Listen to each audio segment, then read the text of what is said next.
প্রচন্ড উচ্ছ্বসিত, প্রচন্ড উচ্ছ্বসিত। এখনো সত্যি কথা বলতে কি বলবো, প্রসেস করছি মানুষের এতটা এতটা ভালো লাগবে ফাটাফাটি, সেটা মনে মনে চেয়েছিলাম। কিন্তু কি বলো তো, চাইলেও অনেক রকম মনের মধ্যে ভয় সংশয় থাকে তো, যে প্যান্ডেমিকের পরে আমরা সবাই জানি যে ছবি সব যা আসে থিয়েটারে সেগুলো কিছু ভালো চলছে, কিছু ভালো চলছে না। তো মনে কিছু কিছু সেই সংশয় ছিল, আমার কোনোদিন ছবিটা নিয়ে ডাউট ছিল না। আই ওয়াজ প্রথম থেকে ভেরি কনফিডেন্ট অ্যাবাউট ফাটাফাটি, যে ছবিটা আমরা বানিয়েছি।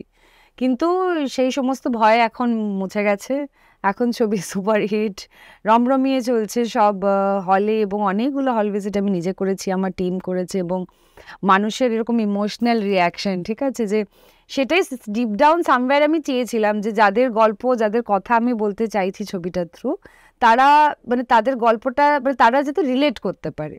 সেটাই আমার সব থেকে বড় অ্যাচিভমেন্ট, যে আমি যখন প্রেক্ষাগৃহের বাইরে দাঁড়িয়েছি, মানে লোকজন বেরিয়ে আসছে এবং হয় না কাঁদতে কাঁদতে জড়িয়ে ধরেছে, বা নিজেদের মনের কথা জানিয়েছে, যে দেখে কাউকে মনে হলো বড় পর্দায় তারা নিজেদেরকে দেখছে, একটা রিলেটেবিলিটি, সেই জায়গাটা মানে আমার কলেজের বন্ধুদের থেকে শুরু করে, মানে গতকালই যেরকম নন্দনে আমরা যখন হল ভিজিট করতে গেছিলাম, তখন একজন ভদ্রমহিলা তিনি কাঁদছিলেন, এবং সেই ফুটেজটা উইন্ডোজ ওদের পেজ থেকে শেয়ারও করেছে, এবং বলছিলেন যে আমি একজন মোটা অবিস বাড়ির বউ, কিন্তু আপনার ছবি দেখে আমি ইন্সপায়ার্ড হলাম, আমি নতুন করে বাঁচতে শিখলাম। তবে তুমি যদি একটা পার্টিকুলার মেসেজের কথা জিজ্ঞেস করো, তাহলে ইটস অলওয়েজ মাই মম। মায়ের ছবিটা খুব ভালো লেগেছিল। আমি যখন ইউকেতে ছিলাম এই লাস্ট সপ্তাহে, মা আমাকে, মায়ের সাথে যখন ফোনে কথা হচ্ছিল, মা ওয়াজ লাইক যে সবাই আমাকে সকাল থেকে রাত অবধি শুধু রীতাভরি রীতাভরি রীতাভরি করে ফোন করছে, শুধু ফাটাফাটি ফাটাফাটি ফাটাফাটি নিয়ে কথা বলছে।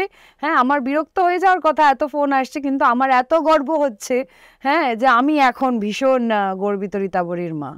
শতরূপা সান্যাল যদি বলে সে রীতাভরির মা, তাহলে এটা আমার কাছে বোধহয় সব থেকে বড় অ্যাচিভমেন্ট এই মুহূর্তে।